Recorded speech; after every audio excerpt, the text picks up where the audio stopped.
ରାତି ପାହିଲେ ପ୍ରଥମାଷ୍ଟମୀ। ସବୁ ସଜଡ଼ା ସରିଛି, ହେଲେ କେହି ପିଲା ଘରକୁ ଆସିପାରୁନାହାନ୍ତି।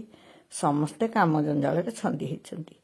ଆମ ଓଡ଼ିଶାର ପ୍ରଥା ପରମ୍ପରାକୁ ନେଇ କମ୍ପାନୀମାନେ କ'ଣ ଛୁଟି ଦେଉଛନ୍ତି କି? ମାସ ଶେଷରେ ପଡ଼ୁଥିବାରୁ ପିଲାମାନେ କେହି ଛୁଟି ବି ନେଇପାରିନାହାନ୍ତି।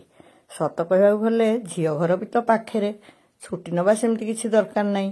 ଆମେ କଳ୍ପନା କରିଥିଲୁ କେହି ଜଣେ ଶୀଘ୍ର ଆସି ପହଞ୍ଚିଗଲେ ପୋଢ଼ୁଆଁ ଜିନିଷ ନେଇ ପହଞ୍ଚେଇଦେବ। ଏମିତି ବି ମାମୁଁମାନେ ଯିବାଟା ଶୋଭା ପାଏ, କାହିଁକିନା ମାମୁଁକୁ ଥଟ୍ଟାରେ ଅଷ୍ଟମୀ ବନ୍ଧୁ ବୋଲି କୁହାଯାଏ। ଭଣଜାକୁ ପୋଢ଼ୁଆଁ କରିବାର ଦାୟିତ୍ୱ ମୁଖ୍ୟତଃ ମାମୁଁର। କିନ୍ତୁ ଆମେ ଦିହେଁ ଯାଇଥିଲୁ। ଯିବାବେଳେ ଏଇ ପୁଅ ଜଣକ ଦୌଡ଼ି ଆସି ମୋତେ କହିଲେ, ମାଉସୀ ତୁମ ସାଙ୍ଗେ ମୁଁ ଗୋଟେ ଫଟୋ ଉଠେଇବି। ପୁଣି ଏ ଝିଅ ଦିହିଙ୍କର ବି ଦେଖା ହେଲା। ତାଙ୍କ ସାଙ୍ଗେ ଦେଖା ହେଇନଥାନ୍ତା। ଆମେ ତ ସ୍କୁଟରରେ ଯାଉଥିଲୁ, ହେଲେ ଘାଟିକିଆରେ ଏତେ ଜାମ୍। ମୁଁ ୟାଙ୍କୁ କହିଲି, ତମେ ସବୁ ଦୋକାନ ଦୁଆରେ କେତେ ରହିବ?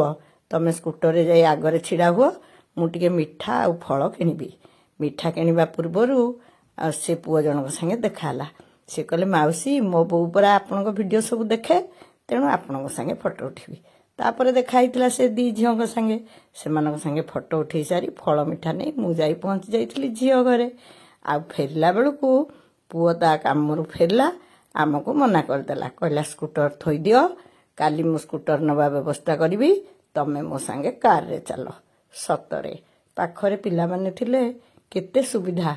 ଗଲାବେଳେ ଯେଉଁ ଜାମ୍ ପଡ଼ିଥିଲା ନା, ମୋତେ ବି ଡର ଲାଗୁଥିଲା କେମିତି ଫେରିକି ଯିବି ମୁଁ ଆଙ୍କୁ ନେଇକି ସ୍କୁଟରରେ। ହେଲେ ଖୁବ୍ ଭଲରେ ଭଲରେ ଆମେ ଫେରି ଆସିଲୁ। ପୁଅ ନେଇ ଆସିଲା। ଏପରା ଆନନ୍ଦବନ ପାର ହେଲା। ଖାଇ ପିଇ ଶୋଇଲୁ। ରାତି ପାହିଲେ ଅଷ୍ଟମୀ। ଆମ ଘରେ ବି ତ ଅଷ୍ଟମୀ ହବ ନା। ବୋହୂମାନେ ପିଠାପଣାରେ ଲାଗିଲେ, ଆଉ ମୁଁ ପୂଜା କାମ କରିବାକୁ ବାହାରିଲି। ଘରେ ଠାକୁରେ ପୋଢ଼ୁଆଁ ହେବେ, ସମସ୍ତଙ୍କ ଲୁଗାପଟା ସେଠି ପୂଜା ହେବ। ତାପରେ ସମସ୍ତେ ଗାଧେଇ ପାଧେଇ ଆସିବେ, ନିଜ ନିଜ ନୂଆ ଲୁଗାପଟା ପିନ୍ଧି ସେମାନଙ୍କ ବନ୍ଦାପନା ହେବ। ଏଇଟା ହେଲା ଆମ ଘରର ସିଷ୍ଟମ। ପ୍ରକୃତରେ ମାର୍ଗଶିର ମାସ କୃଷ୍ଣପକ୍ଷ ଅଷ୍ଟମୀ ତିଥିକୁ ପ୍ରଥମାଷ୍ଟମୀ ଭାବେ ପାଳନ କରାଯାଏ। କାହିଁକି ନା ବହୁ ବର୍ଷ ପୂର୍ବରୁ ବା ଅତୀତରେ ମାର୍ଗଶିର ମାସକୁ ବର୍ଷର ଆଦ୍ୟ ବା ପ୍ରଥମ ମାସ ଭାବେ ଗଣନା କରାଯାଉଥିଲା। ତେଣୁ ଏଇ ପ୍ରଥମ ଅଷ୍ଟମୀକୁ ପ୍ରଥମାଷ୍ଟମୀ ବୋଲି କୁହାଯାଉଥିଲା। ପରିବାରର ବଡ଼ ପୁଅ ଝିଅ ହେଉ କି ପୁଅ, ପ୍ରଥମାଷ୍ଟମୀରେ ସେମାନଙ୍କୁ ନୂଆ ଲୁଗା ପିନ୍ଧାଇ ସମ୍ମାନିତ କରାଯାଉଥିଲା। ତାର ଉଦ୍ଦେଶ୍ୟ ମୁଁ ଭାବେ, ବାପା ମାଙ୍କ ପରେ ପରିବାରର ଦାୟିତ୍ୱ ତ ବଡ଼ ପୁଅ ହାତରେ। ତେଣୁ ତାକୁ ଗୋଟିଏ ସମ୍ମାନ ଦେଇକି ତାର କର୍ତ୍ତବ୍ୟ କରିବା ପାଇଁ, ଉତ୍ସାହିତ କରିବା ପାଇଁ ବୋଧହୁଏ ଆମ ପୂର୍ବସୂରୀମାନେ ଏ କଥା କରିଛନ୍ତି। କିନ୍ତୁ ଛୋଟ ପିଲା ତ ଏତେ କଥା ବୁଝିବେନି। ବଡ଼ ଭାଇଟେ ଡ୍ରେସ୍ ଖଣ୍ଡେ ପିନ୍ଧିଲେ ସାନ ଭାଇ ତ ଅଳି ଅଝଟ କରିବ। ତେଣୁ ସେମାନଙ୍କ ଭିତରେ କାନ୍ଦ କଟା ବି ଲାଗିବ। ତାପରେ ବୋଧେ ଚାଲିଲା ଦୁଆ ପୋଢ଼ୁଆଁ ବ୍ୟବସ୍ଥା। ମାମୁଁମାନେ ବେଳେବେଳେ 2 ଜଣଙ୍କ ପାଇଁ ବି କଲେ। ଆଉ ଏବେ ତ ଗୋଟିଏ ଲେଖାଏଁ ପିଲା, ସେ ଜଞ୍ଜାଳ ଗଲା। ଜଣେ ପୋଢ଼ୁଆଁ ହେଇଗଲେ ସରିଲା। ହେଲେ ମୋ ଘରେ ପରା କୁନି ଅଛି, ସେ ଦୁଆଁ। ତେଣୁ ତାର ବି ନୂଆ ହେବ। ଏମାନଙ୍କୁ ଲୁଗାପଟା ନ କରିଲେ କେମିତି ହେବ? ଗଲା ଥର ମୁଁ ଯାଇଥିଲି ବଡ଼ ପୁଅର ଡ୍ରେସ୍ ଆଣିବାକୁ। 2ଟା ସାର୍ଟ ବହୁତ ପସନ୍ଦ ହେଲା। ମୁଁ କହିଲି, ହଁ ମ, ସାନ ଦିହେଁ ବି ପିନ୍ଧନ୍ତୁ। ତେଣୁ ଚୁଙ୍ଗା ବାବାଇଙ୍କ ପାଇଁ ବି 2ଟା ଡ୍ରେସ୍ ନେଇ ଆସିଥିଲି। କାଲି ଆମକୁ ଛାଡ଼ିଲା ବେଳେ ଗୁଟୁ ଆଉ ଫେରିକିରି ଗଲାନି। ସେ ରାତିରେ ଏଇଠି ମୋ ପାଖେ ଥିଲା। ସକାଳୁ ଜାଙ୍ଗୁନା ଆସିଲା। ସେତେବେଳକୁ ପୂଜା ସରିଯାଇଥିଲା। ମୁଁ ଜାଙ୍ଗୁକୁ କହିଲି, ତୋର ଆଉ ଗୁଟୁର ଲୁଗାପଟା ନେଇ ଜଲ୍ଦି ଯାଇ ଗାଧେଇ ପାଧେଇ ଆସେ। ସେ ଜଲ୍ଦି ଯାଇ ଗାଧେଇ ପାଧେଇ ଆସିଲା ବେଳକୁ ବାବାଇ ଅଫିସ ବାହାରି ସାରିଥିଲା। ମୁଁ କହିଲି, ଆରେ ଆଜି ତତେ ଖଣ୍ଡେ ମିଳିଛି ରେ, ପିନ୍ଧି ପକା। ସେ ଭାରି ଖୁସି ହେଲା, କହିଲା, ଯାହା ହଉ ଅଷ୍ଟମୀରେ କେମିତି ମୋତେ ମିଳିଛି, ମୁଁ ତ ପୁରା ଲାଷ୍ଟ। ମୁଁ କହିଲି, ଆରେ ଏଥର ତମକୁ ବି ଖଣ୍ଡେ ଖଣ୍ଡେ ସାର୍ଟ ମୁଁ ଆଣିଦେଇଛି। ସେଠୁ ବାବାଇ ବାହାରି ଯାଉଥିଲା। ମୁଁ କହିଲି, ତୁ ତ ଫଟୋ ଉଠେଇଲା ବେଳକୁ ନଥିବୁ, ଆସେ ତୋ ସାଙ୍ଗେ ଗୋଟେ ଫଟୋ ଉଠେଇଦେବି। ଚୁଙ୍ଗା ଆସି ବସି ପଡ଼ିଲା ଚା ପିଇବାକୁ। ମୁଁ କହିଲି, ନେ ତୋ ସାର୍ଟ ନେଇକି ଯା, ଶୀଘ୍ର ଗାଧେଇ ପାଧେଇ ତଳକୁ ଆ। ଇଏ ଗାଧେଇ ପାଧେଇ ଆସି ଠାକୁରଙ୍କୁ ପ୍ରଣାମ କଲେ। ମୁଁ କହିଲି, ଆମେ 2 ପ୍ରାଣୀ ତ ଦୁଆ ପୋଢ଼ୁଆଁ କିଛି ନୁହେଁ, ତମେ ଠାକୁରଙ୍କ ପ୍ରସାଦୀ ଗାମୁଛା ଖଣ୍ଡେ ନିଅ। ଶିବ ଆସିଲା, ତାର ଗୋଟେ ପ୍ୟାଣ୍ଟ ଆଉ ଗଞ୍ଜି ପୂଜା ସରିଥିଲା, ତାକୁ ବି ଦେଇଦେଲି। ତାପରେ ମୁଁ ପୁଣି ପୂଜା କାମରେ ଲାଗି ପଡ଼ିଲି। ସୁଲୁରା ସବୁଠୁ ଆଗ ଗାଧେଇକି ପଳେଇ ଆସିଲା। ତାକୁ ଭୋକ ହେଇଯିବ, ଗାଧେଇକି ସେ କାହିଁ ବସିବ। ତା ବନ୍ଦାପନାଟି ଆଗ ସାରିଦେଲି। ତା ବନ୍ଦାପନା ସରିଲା ବେଳକୁ ସମସ୍ତେ ଜଣ ଜଣ ହେଇ ଆସିଲେ। ସୁଲୁରା ସିନା ଆଗ ବନ୍ଦାପନା ହେଇଗଲା ଖାଇବ ବୋଲି, ନ ଖାଇକି କିନ୍ତୁ ସେ ଅନେଇ ବସିଲା। ପିଲାମାନେ ତାଙ୍କ ଭିତରେ ଏତେ ସାଙ୍ଗ, ସେ ଜଣେ ନଥିଲେ ଆଉ ଜଣେ କୋଉଥିରେ ମନ ଲଗାନ୍ତିନି। କିଛି ସମୟ ଏକାଠି ଖେଳିଲା ପରେ ଆମକୁ ଏମିତି ବିରକ୍ତ କରନ୍ତି ଯେ ତାଙ୍କୁ ପୁଣି ଏକୁଟିଆ ଏକୁଟିଆ କରିଦେଉ। ପାଠ ଆଳରେ ହଉ ଚିତ୍ର କରିବା ଆଳରେ ହଉ ବାରିଆଡ଼େ ବୁଲିଯିବା ଆଳରେ ହଉ ଯାହା ବି ହଉ ସୁଲୁରାକୁ ବନ୍ଦାପନା କରିଦେଇ ମୁଁ କହିଲି ତୁ ଖାଇ ପିଇକି ଟାଣ ହେଇକି ବସ ଆଉ ସେମାନେ ପୁଣି ଗାଧେଇ ପାଧେଇ ଆସିଲେ ତାଙ୍କ କଥା ବୁଝା ହବ। ଏତିକି ସାରିକିରି ମୁଁ ବସିଛି। ସିଆଡ଼େ ମୋତେ ବି ଭୋକ ହେଲାଣି। ମୁଁ ଟିକେ ଖାଇବି କେମିତି ବନ୍ଦାପନା କାମ ସାରିନି। ମଝିରେ ଯାଇ ଲେମ୍ବୁ ପାଣି ଗ୍ଲାସ ପିଇଲି।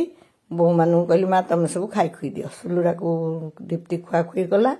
ଏତିକି ବେଳକୁ ପୁଣି ସେମାନେ ସବୁ ଆସି ପହଞ୍ଚିଲେ। ଆମ କୁନି ତ ଫକଡ଼। ଆମ ଘରେ ପଢ଼ୁଆଁ ହେଲେ ଜାଙ୍ଗୁ, ଗୁଟୁ, ନିଟୁ, ମାଳି ତାଙ୍କ ଘରେ ପଢ଼ୁଆଁ ହେଲା ହେଲେ ବି ସିଏ ବି ପଢ଼ୁଆଁ ଆଉ ସୁଲୁ ଗୁଟୁ ତାହେଲେ ଆମ ଘରେ ହେଉଛନ୍ତି 4 ପଢ଼ୁଆଁ। ମାନେ ପୁଅ 3 ପଢ଼ୁଆଁ, ମୋ ବଡ଼ ପୁଅ ପଢ଼ୁଆଁ, ଆମେ କେହି ପଢ଼ୁଆଁ ନୁହେଁ। ଝିଅ ବୋହୂ ନୁହନ୍ତି, ଜଇଁ ନୁହନ୍ତି। ମୋ ଝିଅ ତ ତାଙ୍କ ଘରେ ହେଲେ ଗୋଟେ ଖୁସିର କଥା ଆଜି ମୋ ଝିଅର ଏ ବଡ଼ ପୁଅ ଆସିଗଲା ଆଗ କହିଦିଏ ଧନ ମୋର ଆସିଲା ଦେଖନ୍ତୁ ଆଥର ମୁଁ ସମସ୍ତଙ୍କ ଲୁଗାପଟା ମୁଁ ପସନ୍ଦ କରିଛି। ଜାଙ୍ଗୁନାର ଏଇ ସାର୍ଟ ପ୍ୟାଣ୍ଟ, ଚୁଙ୍ଗା ବାବାଙ୍କ ସାର୍ଟ ସବୁ ମୁଁ ଯାଇଥିଲି ମାର୍କେଟ ଆପଣମାନଙ୍କୁ ବି ଦେଖେଇଥିଲି। ସେ ଆସିଲା ତାକୁ ଟିକେ ପୂଜା କରିକିରି ତାର ପିନ୍ଧିକି ତ ଆସିଥିଲା ଠାକୁର ଘରେ ଟିକେ ପୂଜା କରିକି ତାକୁ ଟିକେ ଖୁଆଇ ଦେଇ ଛାଡ଼ିଦେଲି। ସେମାନେ ସିଏ ଅଫିସ ପୁରା ବେଳ ହେଇଯାଉଛି। ବାବାଇ ଗଲା, ଜାଙ୍ଗୁ ଗଲା, ତଥାପି ଜାଙ୍ଗୁ ଯିବା ପୂର୍ବରୁ ମୁଁ ତାକୁ ଅଟକେଇଲି। ମୁଁ ରହ ଧନ ବାପାଙ୍କ ସାଙ୍ଗେ ମୋ ସାଙ୍ଗେ ଗୋଟେ ଫଟୋ ଉଠେଇଦେ। ତା ଏତେ ତରତରେ ସିଏ ଗଲା ଯେ ମୁଁ ଏକୁଟିଆରେ ଆଉ ତା ସାଙ୍ଗେ ଫଟୋଟେ ଉଠେଇବାକୁ ରଖିଲିନି। ତାଙ୍କର ତ ଡ୍ୟୁଟି କଥା ଆଉ ସେ କୋଉଠି ରହିବେ। ସିଏ ଯାଇସାରିଲା। ସେଠୁ ସୁଲୁ କାମ ତ ସରିଥିଲା। ନିଣ୍ଟୁ ଆଉ ନିଣ୍ଟି ଆସିନଥିଲେ। ସେ ଦିହିଙ୍କୁ ତ ପୁଣି ସେ ରେଡ଼ି କରି ଆଣିବ। ସେଇଠୁ ଗୁଟୁକୁ ଆଉ ନିଣ୍ଟୁକୁ ଯେମିତି ବସେଇଲି ପୂଜା କରିବାକୁ ନିଣ୍ଟି ଆଇଲା। ସିଏ ବି ଛୁଆଟିଏ ବୋଲି ତାର ବି ଫ୍ରକଟିଏ ହେଇଥିଲା। ସେ ସବୁ ବସିଲେ ତାଙ୍କ ବନ୍ଦାପନା ପୁଣି କରିକି ତାଙ୍କ ଖିଆପିଆ ସରିଲା। ଆମ ଘରେ ହଳଦୀ ପତ୍ର ପିଠା ସବୁଠୁ ବେଶୀ ଭଲ ପାଉ ଦୀପ୍ତି ଆଉ ମୁଁ।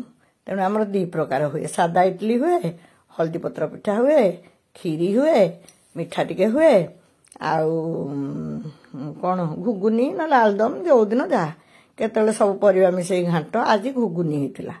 ସେତେ ରୋଷେଇ ଆଡ଼େ ତ ମୋର ଏବେ ଡ୍ୟୁଟି ନାହିଁ ଆଉ ମୋର ଖାଲି ଏଇସବୁ ଡ୍ୟୁଟି।